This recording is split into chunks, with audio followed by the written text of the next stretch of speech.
Hey guys, I hope everybody's enjoying their extended spring break. As far as any updates about what's going on, I am fully unaware. All I know is I promised y'all I would go over y'all's review packet after spring break, and today is Monday, which means I'm going to go over just Monday's portion of the extra credit review packet.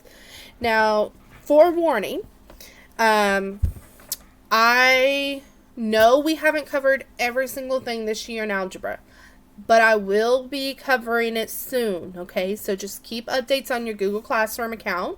Keep updates on your Remind account. And make sure that you have subscribed to my YouTube channel for any updated videos on instruction. Next, one other thing, small note.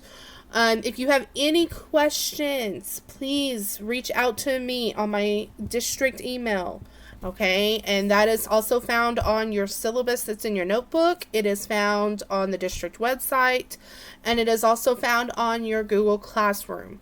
So I will answer your questions. When I find out information, I will gladly let you know. But let's go ahead and start day one. Day one. Oh, and I'm working on my new Chromebook, by the way. So there's some things I'm still learning. So if I goof up, I apologize. But y'all know me. I goof up all the time in class. Okay? So, and y'all are always laugh about it. So why not feel like we're in class again? Whoop whoop. Let's start with question number 1. Let's see. Let me zoom in. And on question number 1, I'm going to highlight vocabulary in green. Number 1, a savings account balance can be modeled by the graph. Graph is your vocabulary word. Okay. And let's see. Can I fix this? Because there we go. I like that better. Graph of the linear function shown on the grid. The question is, what is the rate of change of the balance with respect to the number of deposits?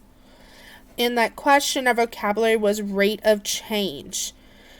As you can remember, rate of change is another word for slope. And slope,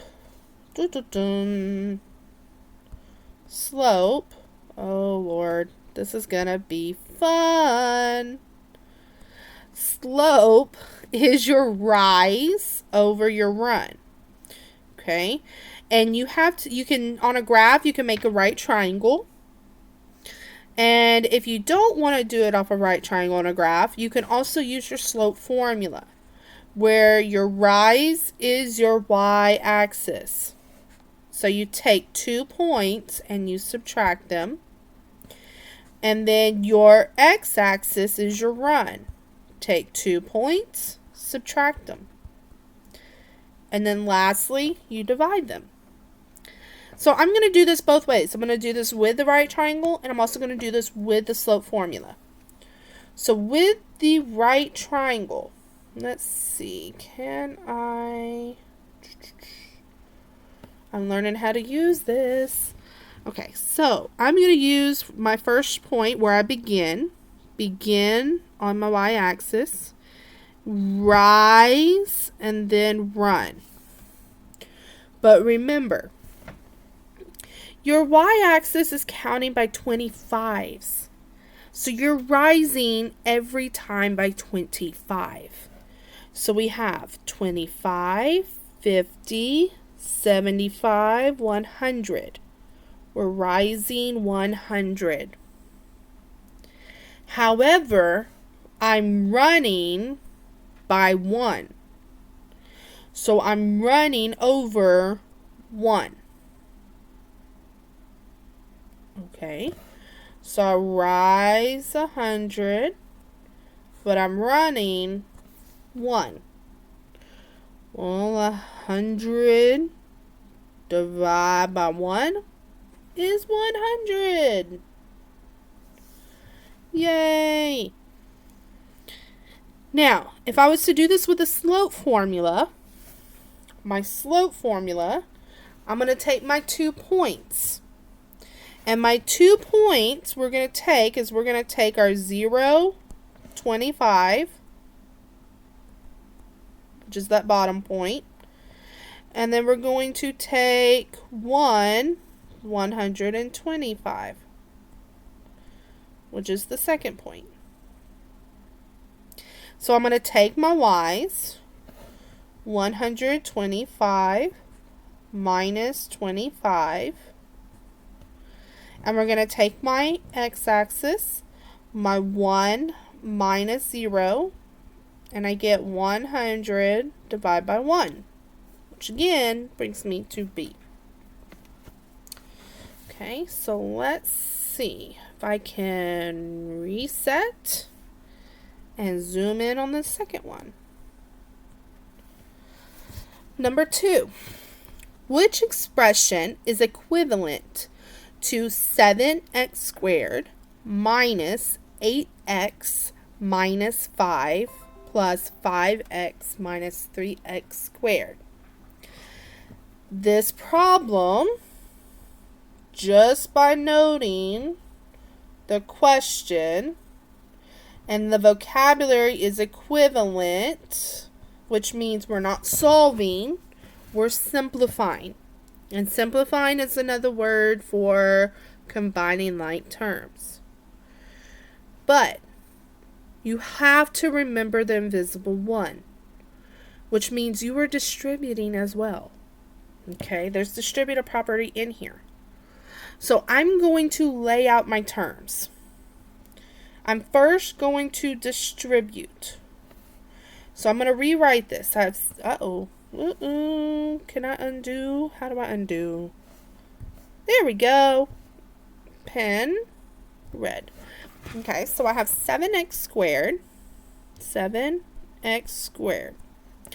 But right here, I have a negative 1 times 8x. So negative 1 times 8x, which is a negative 8x. But I also have a negative 1 times a negative 5. I'm subtracting a negative 5, which means I am adding 5. Now, I'm also going to add 1 times 5x, which is 5x. So I can put that underneath here, plus 5x. And then 1 times negative 3x squared. That's a negative 3x squared. So if you remember in class, I had you line up your variables so that way you kept your coefficients and your variables separate for your like terms. That's what I'm going to do here. I have no c over here. So 5 plus nothing is 5, and it's positive. Negative 8x plus x. Well, if you have a hard time remembering that, that means negative 8, 5, 6, 7, 8. And I'm adding 5 positives, which means when I have 0 pairs, they cancel out. Cancel, cancel, cancel. So I'm left with negative 3x. And then I have 7x squared minus 3x squared. So 7 minus 3, we know is 4. Variable stays the same. I am not going to combine these terms right here because they are different variables with different exponents. So with that being said, this answer looks to be F.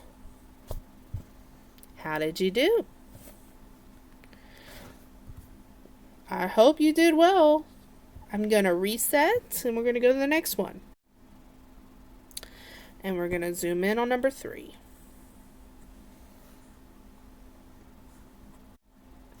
Okay, so number 3. fine arts members can buy ballet tickets for seats in the upper section or lower section for the theater. Tickets for the upper section cost $56 each. And if you remember in class, that's a big deal. Ticket prices for the lower section are 25% more than the cost of each of the tickets in the upper section. Which inequality, so now we're getting to a question, which inequality represents all possible combinations of X and Y that someone can buy for no more than $1,000. And in here, the vocabulary is inequality and no more than. Okay. And it's telling us in this problem that X is your ticket. So X is your upper section tickets. And your Y is your lower. So right now we know our upper section is $56 each. Remember that each is your key word. So $56 each.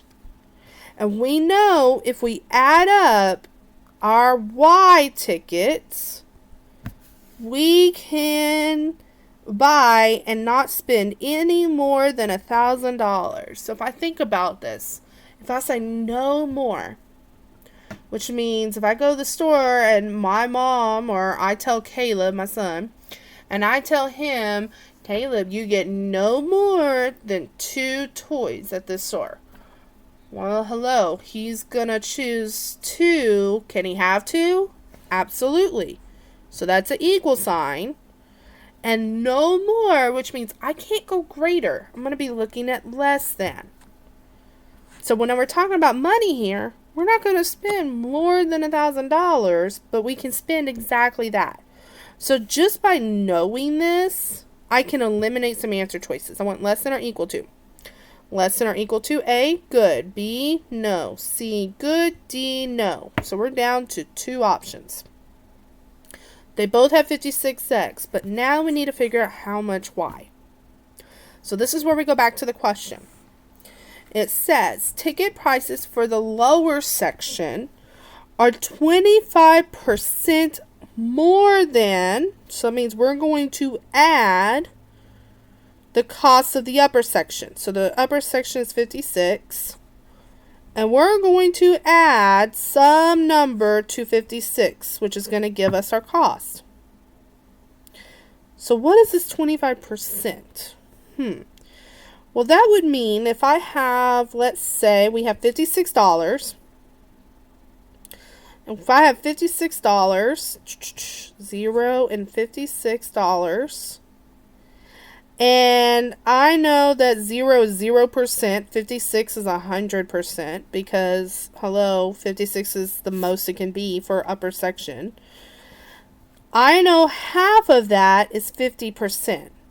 Well, 50%, half of $56 is roughly, let's see, 2 into 56. 2 goes into 5, 2 times. Subtract 1, 6, 24. So $24. That's half of it. Well, half of 50 is 25. So what's half of 24? 12. So $12 is 25% of 56. So I'm adding that $12 plus the 56. Still don't make sense. So now we got to keep going. It says the ticket prices for the lower section are 25% more than the cost of the tickets for the upper. So we are adding.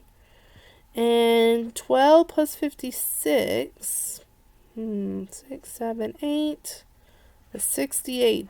$68. but it says it's more than.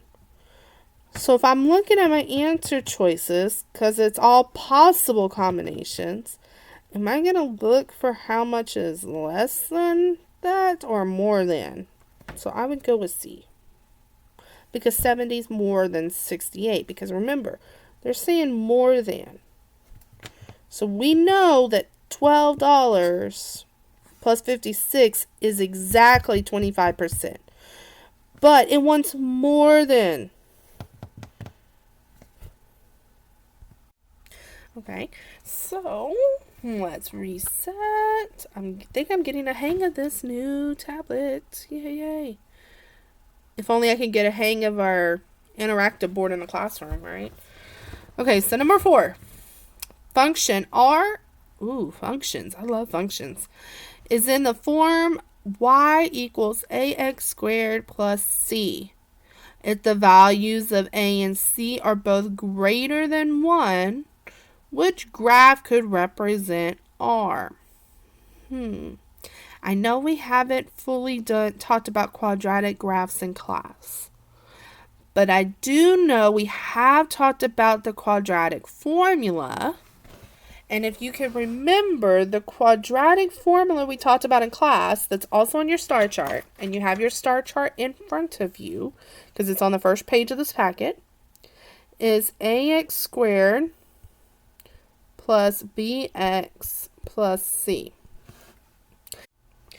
Okay, so do y'all remember when we talked about linear transformations and we were talking about how if it was mx plus b, oh Lord, okay, there we go, mx plus b, how if your y-intercept was greater than 1, the line went up, and if it was less than 1, it went down. Okay, so in this case, it's saying c is greater than 1, which means this entire graph is going to go above 1. So that means we can eliminate G and H because those go below 1. And I know this isn't a linear function, it's quadratic, but it still goes about the same philosophy, the same transformations. They have about essentially the same rules. Where your slope, if you remember the linear transformations, if it was greater than 1, it got really, really, really steep. Okay? And if it was less than 1, it got closer to being flat. Okay? Or it went really, it just got, the less it was, it got flatter. So if I look at this and I look at the F and the J, the F looks flatter than J. J looks a little bit steeper. So I know I haven't taught this lesson yet, and I will be when we get to quadratics. But right now, it's very similar to what we did with linear transformations because you're predicting a graph that goes with that equation. And you know it's greater than 1. So you know it's going to have to be some sort of steepness to it. So we're going to go with J. And I'm going to put a star by this question because when I do teach you this lesson in maybe a week or so, I will be coming back to this question and this will be our warm-up for that day. Okay? So in the meantime, we're going to put a star, we're going to pause, and we're going to go to the next one. Down here, what in the world? Okay, number 6. Oh, we're on number 5. I'm sorry. Okay, the fun one. And I say fun because we don't have our calculators to type in our equation to give us our answer. A table to get our answer. Because, hello, we're at home. Which means we have to do this by hand. And by hand means you have to find the slope by hand.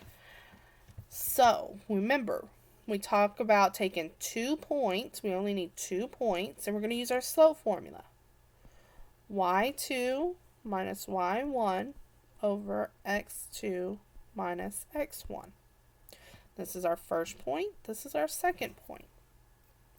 So we're going to take our 29 and we're going to subtract 51. And then we're going to take our negative 5.5 and subtract a negative 11. So 29 minus 51. Now, hey, you could still use your calculator off your phone. So 29 minus 51 gives us a negative 22. And then negative 5.5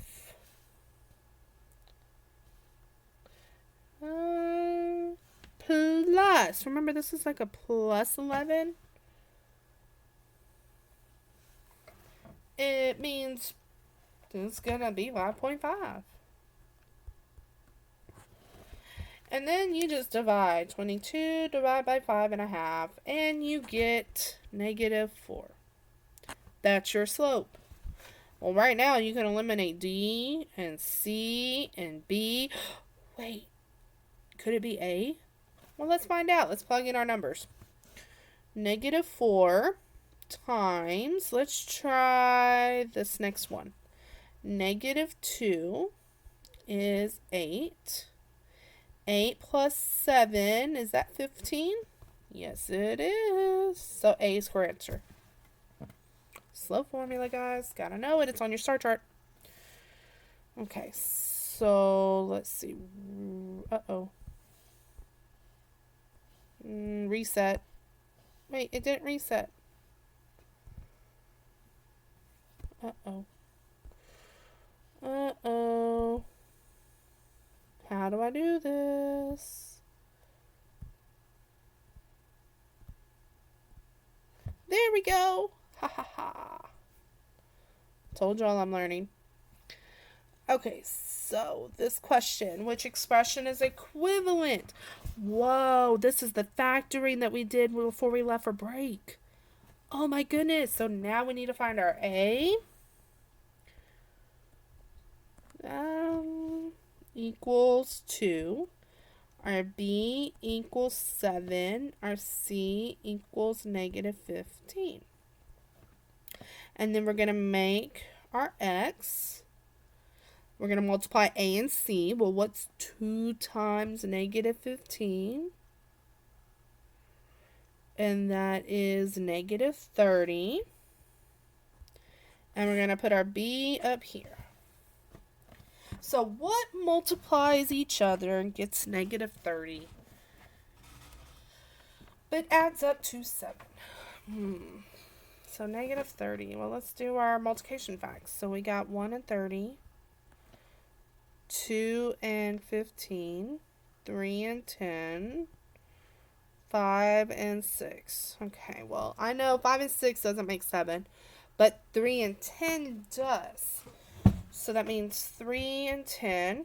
Well, because negative 30 is negative and 7 is positive, that means, means one of these has to be negative. So we're going to have to go with negative 3 because, you have 7 positive, so 10 has to be positive. So now we're going to rewrite our equation. So we have 2x squared. But instead of saying 7x, we are going to say minus 3x plus 10x minus 15.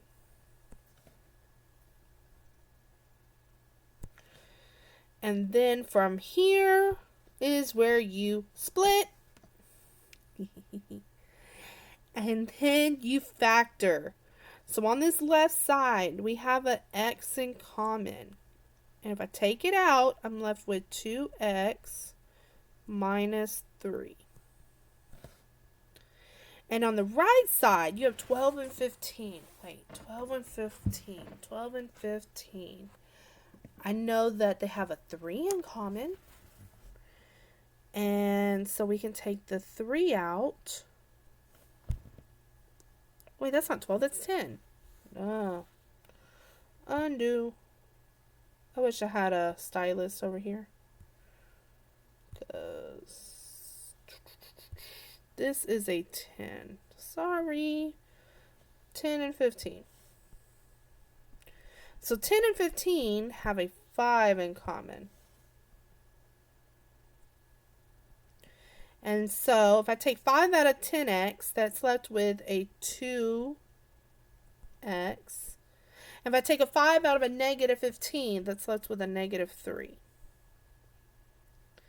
And then from here, I'm going to take my outsides, x and a positive 5, plus 5. And I'm going to take my insides, 2x minus 3. And I'm done. What answer choice is that? X plus 5. It can't be H. It can't be F. 2x minus 3. Well, that's not G. I know y'all hate these problems. I know y'all do. But the answer is J. Breathe. Y'all know y'all were doing it right. But I know you hate those problems. That's why I gave it to y'all. Next. Number 7. We're almost there for today. Did it keep Number 7. It did we not. Have, but I do notice that 2/3 is my answer. Okay, number 7. We have the graph of negative 1. Okay, so let's just pause there. Minus 5y. And if I did have number 9 on today, I'll just open with that tomorrow. I'm going to come back and do ordered pair. Is day the 2 tomorrow? Remember, I'm only going to do this like a little bit each day. Oh, number 1, I'm tired of talking. Negative 1.25 or like x minus 5y is less than 2.5. I know y'all are tired and you need to go play and do what you need to do. Guess what, guys? Relax. If you haven't done your extra credit packet, I highly suggest you might do it. And the second one looks like is you have to get that's what I'm going to be teaching tomorrow. And then you have to graph it. And remember, graphing okay, guys. I'll again, everything's on Google Classroom. It's on my YouTube channel. You have my to do that, we need to get our x on the other side. You have my remind, message me any questions, x to and we'll go from there tomorrow. Have a good day, guys. So when I add 1.25 to it, I get negative 5y less than 2. Less than 2 point, my pen messed up. 2.5 plus 1.25x. And then I need to divide everything by negative 5. Everything. And I'm running out of space right here, so I'm going to write it up here, my answer. And my answer is going to be a y. But the problem is, instead of less than, it's going to switch to a greater than. And the reason being because I'm dividing by a negative. I'm dividing by a negative integer. Okay, so I'm 2.5 divided by 5 is 0.5, so about 1/2. I'm going to have to use this eraser because I'm noticing.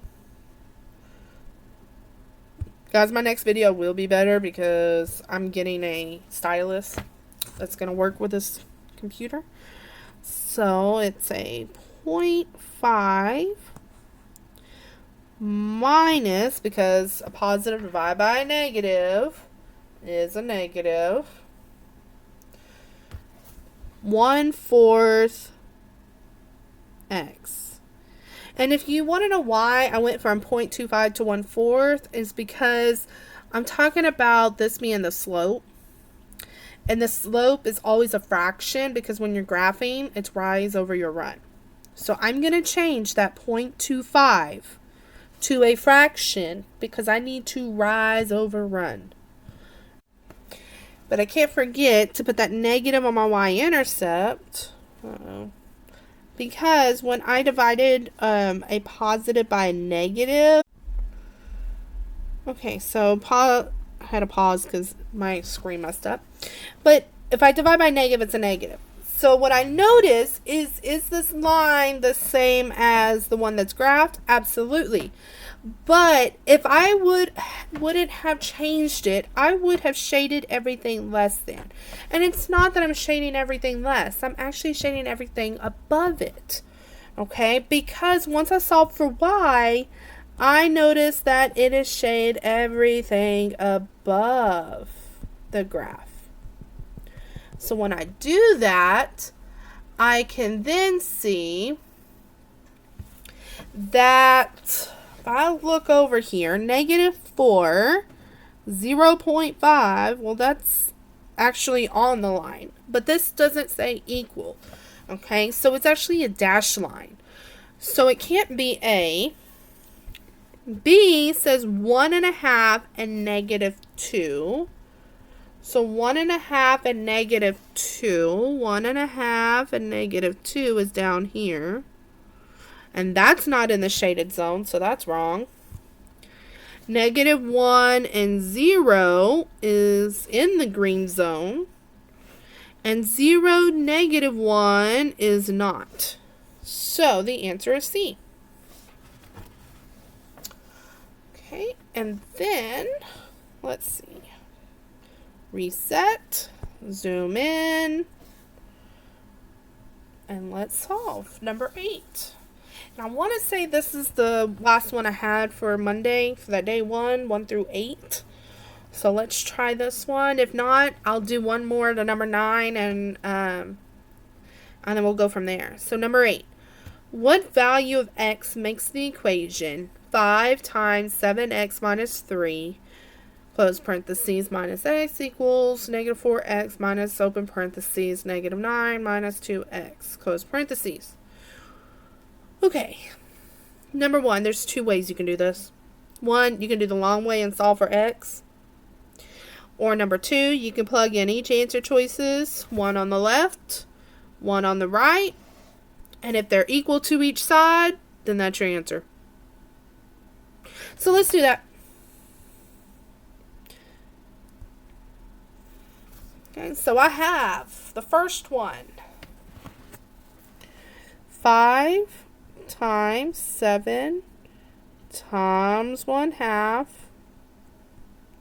minus 3 minus 1/2. So half of 7 is 3.5. 3.5 minus 3 is 1/2. 5 times 1/2 is 5/2. Minus 1/2 is 4/2. And 4/2 simplified is equal to 2. Wait, Miss Cuban, you went so fast. I don't know how in the world did you do that, because you didn't write anything down.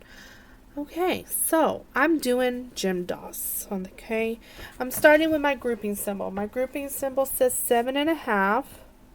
7 times 1/2 minus 3.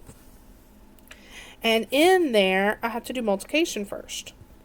So that is 7, half of 7, 3.5.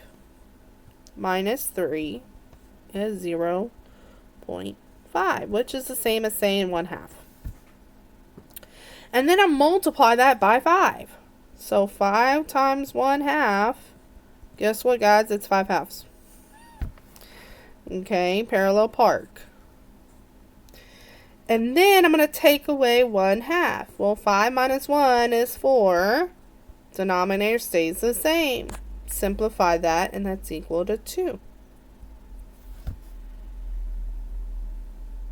So now I'm going to do the right side. -4 times 1/2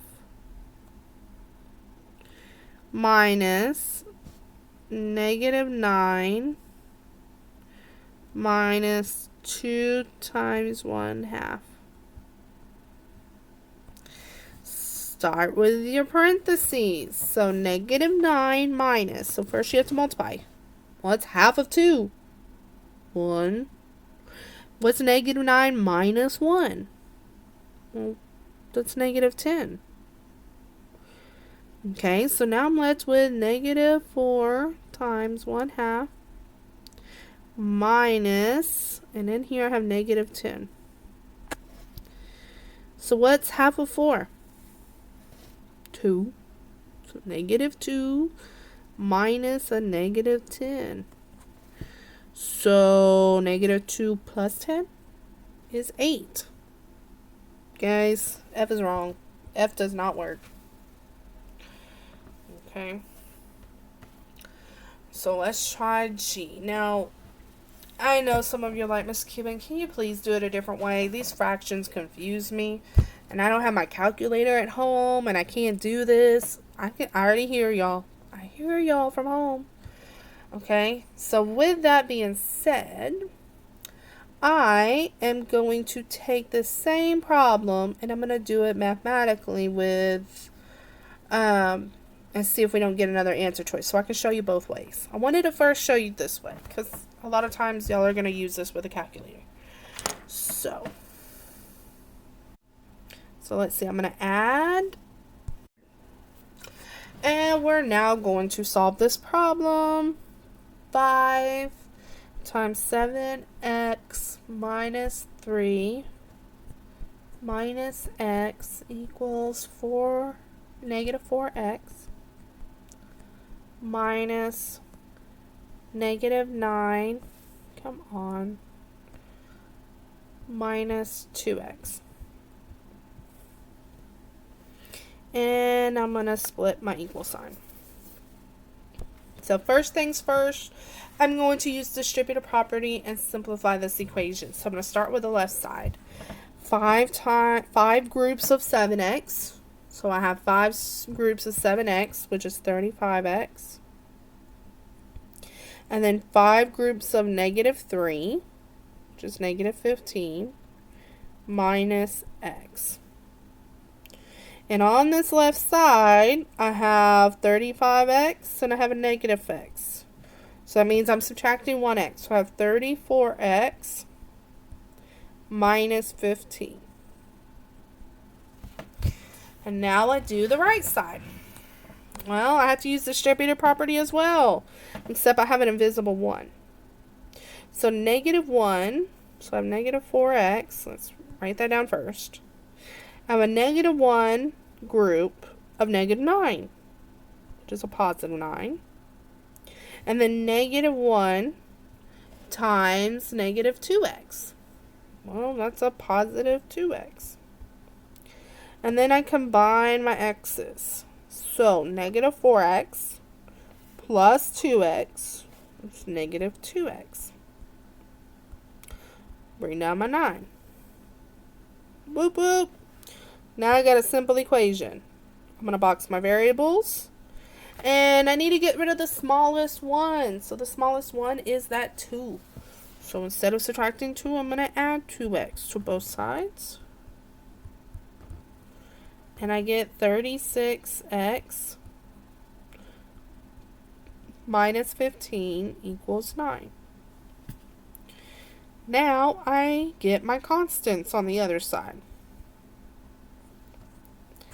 So I get 36x equals, well, 9 plus 15 is 24. And then I divide by 36 on both sides.